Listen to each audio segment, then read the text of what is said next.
வணக்கம் ஃப்ரெண்ட்ஸ், நம்ம இந்த வீடியோவில் பார்க்க போகிறது என்னென்னு பார்த்தீங்கன்னா டிஎன்பிஎஸ்சியோட ப்ரீவியஸ் இயர் கொஷின் தான். ஆல்ரெடி ஒரு 85 கொஷின்ஸ் வந்து நம்ம பார்த்துருக்கோம். ஸோ இன்னும் ஒரு 15 கொஷின்ஸ் வந்து பார்த்தோம் அப்படின்னா வந்து ஒரு 100 கொஷின் வந்து கம்ப்ளீட் பண்ணிடலாம். இந்த 100 கொஷின் கம்ப்ளீட் பண்ணதுக்கப்புறமா வந்து நம்ம சமச்சீர் புக்கில் இருக்கக்கூடிய மேக்ஸ் கொஷின்ஸ் வந்து பார்க்கலாம். ஓகேவா? ஸோ இது எல்லாமே வந்து ப்ரீவியஸ் இயர் டிஎன்பிஎஸ்சி கொஷினோட கொஷின்ஸ் தான்.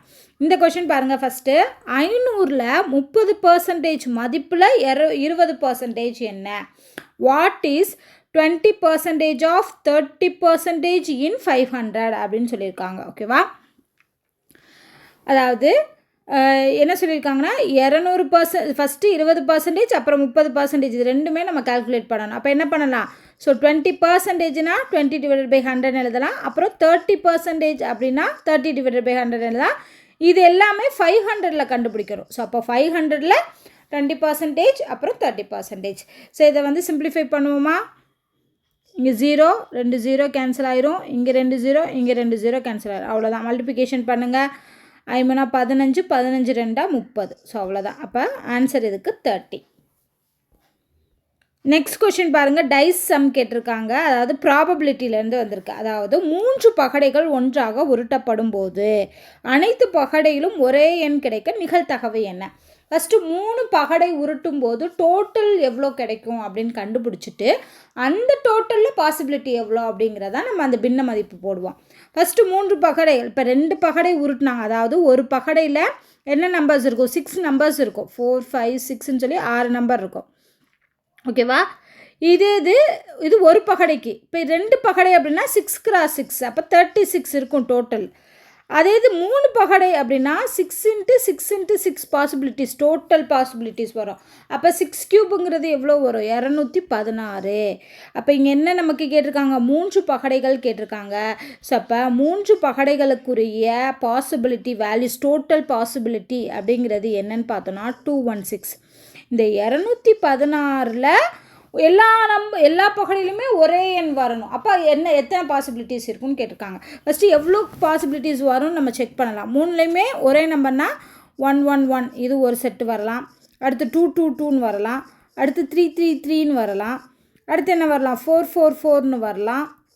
அதுக்கப்புறம் 5 5 5, அதுக்கப்புறம் 6 6 6. இதுதான் இந்த 6 பாசிபிலிட்டிஸ் தான் வரும். அப்போ டோட்டல் பாசிபிலிட்டிஸ் எவ்வளோ? 216. இந்த 216ல் அனைத்து பகடையிலும் ஒரே எண் கிடைக்க அப்படிங்கிறப்போ 6 பாசிபிலிட்டிஸ் கிடைக்குது. ஸோ நமக்கு என்ன கிடைக்குது? 6 / 216. 216ங்கிறது அடித்தோம் அப்படின்னா 1 6 6 36 6 216. ஸோ ஆன்சர் என்ன வருது? 1/36. ஸோ அப்போ நமக்கு டோட்டல் எப்படிங்கிறது தெரிஞ்சுக்கணும். டோட்டல் எவ்வளோ அப்படிங்கிறது தெரிஞ்சால் தான் நம்மளால் இதை கண்டுபிடிக்க முடியும். அடுத்த கொஷின் பாருங்கள். 3வது கொஷின். ஒரு இருசக்கர வாகனம் ஒன்றின் விலை வந்து 2 ஆண்டுகளுக்கு முன்னாடி 80,000 ரூபாய். ஸோ 2 years பிஃபோர் அப்படிங்கிறது வந்து அமௌண்ட் எவ்வளோனா 80,000 ரூபாய். ஓகே, இதில் முதல் வருஷத்தில் 4% வட்டி வந்து குறையுது. ஸோ ஃபஸ்ட் இயர் அப்படிங்கிறதுல எவ்வளோ குறையுது? 4% வந்து கம்மியாகுது. அப்போ என்ன பண்ணணும்? நம்ம 80,000ல் 4% எவ்வளோன்னு கண்டுபிடிச்சோ அதை 80,000லேருந்து கழிக்கணும். இது வந்து கூட்டு வட்டி மாதிரி, அந்த மாதிரி. அடுத்து 2வது ஆண்டில் என்ன ஆகுதுன்னா 4% இன்க்ரீஸ் ஆகுது. அப்போ ஃபஸ்ட்டு இயரில் கிடைச்ச அந்த கழிச்ச அமௌண்ட்டில் இருந்து நம்ம என்ன கண்டுபிடிக்கணும்? அகெயின் 4% கண்டுபிடிச்சி அதை ஆட் பண்ணணும். ஓகே, ஸோ இதுக்கு இப்போ ஃபஸ்ட்டு நம்ம கண்டுபிடிக்கலாம். ஃபஸ்ட்டு 4% கண்டுபிடிச்சி அது குறையுது, அப்போ கழிக்கணும். 80,000ல் 4% எவ்வளோ? 10%ங்கிறது 8,000 ரூபாய். ஓகேவா? நமக்கு 1%க்கு வேணும். 1%ங்கிறது 800 ரூபாய். அப்போ 4%ங்கிறது எவ்வளோ? 1% 800 ரூபானா 4%ங்கிறது 4ஆல் பெருக்குங்க. 800 × 4 வந்து 3200. இப்போ இந்த 3200 நம்ம என்ன பண்ணணும்? இந்த 80,000லேருந்து கழிக்கணும். ஸோ 0 0 8 கிடைக்கும். அடுத்து 80ல் 3 போச்சுன்னா 76. 80 கிடையாது, ஏன்னா இங்கே ஒன்றை வந்து கழிச்சிருப்போம். ஸோ ஒன்றை கடன் வாங்கி கழிச்சதுனால நமக்கு 77,800 ரூபாய் ஃபஸ்ட் இயர் எண்டில் கிடைக்கும்.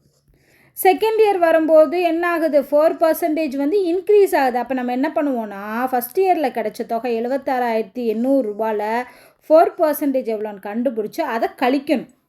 ஓகே, சரி, கூட்டணும். ஏன்னா இன்க்ரீஸ் ஆகுது இல்லையா? அப்போ கூட்டணும். ஸோ இப்போ பாருங்கள் 10%ங்கிறது 7680 ரூபா, 1%ங்கிறது 768 ரூபா. அப்போ 4% வேணும்னா என்ன பண்ணணும், 768 4ஆல் பெருக்கணும். இதை பெருக்குனிங்கன்னா 3072ங்கிறது ஆன்சர் வரும். இந்த 3072 என்ன பண்ணணும், இதோட ஆட் பண்ணணும். 76 76,800 ரூபாயோட 3072 ஆட் பண்ணுங்கள். 2 7 8 9 7. ஸோ அப்போ 79,872 ரூபாங்கிறது இந்த செகண்ட் இயர் எண்டில் உங்களுக்கு கிடைக்கும். ஸோ நீங்கள் அந்த ஃபார்முலா படி போட்டால் ரொம்ப கால்குலேஷன் வரும், அதுக்கு இந்த மாதிரி போடுறது தான் பெஸ்ட்டு. அடுத்து 89வது கேள்வி. இது ஃபார்முலா வச்சு தான் செய்ய முடியும். 66 சதுர சென்டிமீட்டர் வலைப்பரப்புடைய ஒரு நேர்வட்ட கொம்பின் உயரம் 7 சென்டிமீட்டர் எனில் உருளையின் விட்டம் என்ன? ஃபஸ்ட்டு உருளையோட வலைப்பரப்புக்கு ஃபார்முலா என்ன? ஸோ உருளையோட வலைப்பரப்பு ஃபார்முலா என்னது, 2πr/h. இதில் உயரம் கொடுத்துட்டாங்களா 7 சென்டிமீட்டர், இந்த வலைப்பரப்போட வேல்யூ 66 சென்டிமீட்டர். அப்போ இந்த ஃபார்முலாவுக்கு எது ஈக்குவல், 66 ஈக்குவல். இப்போ நம்ம என்ன பண்ணுவோம், 2 × பைக்கு பதில் 22/7 போட்டுக்கலாமா? அப்போ தான் நமக்கு 22யும் 66யும் அடிக்கிறதுக்கு வசதியாக இருக்கும். இன்ட்டு ஆர் தான் கண்டுபிடிக்கணும், ஏன்னா நமக்கு விட்டம் கேட்டிருக்காங்க. ஸோ ஆரம் கண்டுபிடிச்சி விட்டம் நம்ம மாற்றணும். ஹச் உயரம் கொடுத்துட்டாங்க 7 சென்டிமீட்டர், ஸோ 7 போட்டுங்க, இஸ் ஈக்குவல் டு 66. இது சிம்பிளிஃபை பண்ணலாமா, இந்த 7 அடிச்சிடலாம். 22 சாரி 2 22 2 11 22, 11 11வது வாய்ப்பாடில் அடிக்கலாம். ஸோ 2 11 22, இங்கே 6 11 66. அகெயின் 2 2 6. ஸோ அப்போ நமக்கு என்ன கிடைக்குது, 2r = 3ன்னு கிடச்சிருது. டைரெக்டாகவே நமக்கு ஆன்சர் கிடச்சிருது. என்ன கேட்டிருக்காங்க, விட்டம் கேட்டிருக்காங்க. டயாமீட்டருங்கிறது 2r தானே. ஸோ 2rஓட வேல்யூவே இங்கே 3ன்னு கிடச்சிருக்கு. அப்போ ஆன்சர் இங்கே 3 சென்டிமீட்டர். அடுத்து 90வது கேள்வி. HCF அண்ட் LCM அந்த கொஷின்லேருந்து கேட்டிருக்காங்க. இது கொஞ்சம் டிஃப்ரெண்ட்டான கொஷின் தான். என்னென்னா, இப்போ இந்த 2 கோவை இருக்கு இல்லையா, இந்த இதுக்கு மீப்பெரு பொது வகுத்தி x + ky அப்படிங்கிறது கிடச்சிருக்கு அப்படின்னா இந்த கேவோட மதிப்பு என்ன? ஓகேவா? ஸோ இதோட HCFோட வேல்யூ x + kyன்னு கொடுத்துட்டாங்க. அப்போ நம்ம என்ன பண்ணணும், இந்த 2 டேர்முக்கும் HCF என்னன்னு கண்டுபிடிச்சா அதை x + kyயோட ஈக்குவல் பண்ணி கேக்கு என்ன மதிப்புங்கிறத கால்குலேட் பண்ணணும். ஓகேவா? ஸோ ஃபஸ்ட்டு பாருங்கள், x³ - xy³ இது எப்படி எழுதலாம்னா, x³ - 8 2^3ன்னு எழுதலாமா? அப்போ 2y³ வருமா? ஸோ இப்போ இது ஃபார்முலா என்ன, a³ - b³ formula. So a³ - b³ formula என்ன, a - b × a² + ab + b². இதுதான் ஃபார்முலா. ஸோ ஃபஸ்ட்டு இதை சிம்பிளிஃபை பண்ணி எழுதிக்கிறலாம். எப்படி எழுதலாம், x - 2y அப்புறம் என்ன வரும், x² + 2xy + 2y 4y² வரும். இந்த டேர்ம் தேவையில்லை, ஏன்னா இங்கேயே நமக்கு என்ன கிடச்சிருக்கு, x - 2yன்னு கிடச்சிருக்கு. அதை வச்சு நம்ம நெக்ஸ்ட் இதுலேயும் சேம் இதே இது இருக்கான்னு பார்த்து நம்ம HCF தான் கண்டுபிடிக்க போகிறோம். ஸோ இருந்தாலும் எழுதி வச்சுக்கோங்க. இது ஃபஸ்ட்டோட அப்ரிவேஷன். அடுத்தது பாருங்கள், x² - k² y². இதை ky² எழுதலாமா? அப்போ என்ன formula, a² - b² formula. a² - b²க்கு என்ன எழுதுவோம், a + b × a - b. அப்போ இதை எப்படி எழுதணும், x - ky × x + kyன்னு கிடைக்கும். இப்போ இந்த 2 டேர்ம்லையும் எந்த டேர்ம் ஈக்குவலாக இருக்குன்னு பாருங்கள். ஈக்குவலாக இருக்கிறது எந்த டேர்ம், ஈக்குவலாக இருக்கிறது இருக்கட்டும். இங்கே நமக்கு என்ன சொல்லியிருக்காங்க, HCFங்கிறது x + ky தான் இருக்கா. அப்போ x + ky இருக்கணும். இதுதான் HCFாக இருக்கணும்னா இந்த வேல்யூ இருக்கிற மாதிரியான வேல்யூ தானே இங்கேயும் வரணும். அப்போ இது 2 ஈக்குவலாக தானே இருக்கணும். ஓகேவா? ஸோ x + ky எதுக்கு ஈக்குவலாக இருக்கும், x - 2yக்கு ஈக்குவலாக இருந்தால் தான் அதை HCFாக நம்மளால் எடுக்க முடியும். ஓகே?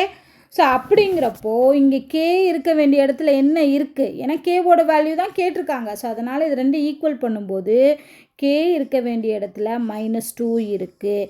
அப்போ கேவோட வேல்யூ -2. +2வும் கொடுத்துருக்காங்க, ஆனால் நமக்கு இங்கே +k தான் இருக்குது.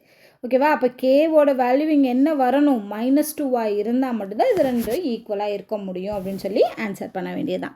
ஸோ அவ்வளோதான். ஸோ இதில் இருக்கக்கூடிய 5 கேள்வியுமே ரொம்ப வித்தியாசமான கேள்விகள்லாம், அது எல்லாமே பார்த்தாச்சு. நான் சொன்ன மாதிரி இன்னும் ஒரு 10 கொஷின்ஸ் இருக்குது. அந்த 10 கொஷினோட 100 கொஷினாக வந்து நமக்கு டிஎன்பிஎஸ்சி ப்ரீவியஸ் இயர் கொஷின் வந்து கம்ப்ளீட் ஆயிரும். அதுக்கப்புறம் நம்ம ஸ்கூல் புக்கில் இருக்கக்கூடிய சம்ஸ் எல்லாமே பார்க்கலாம்.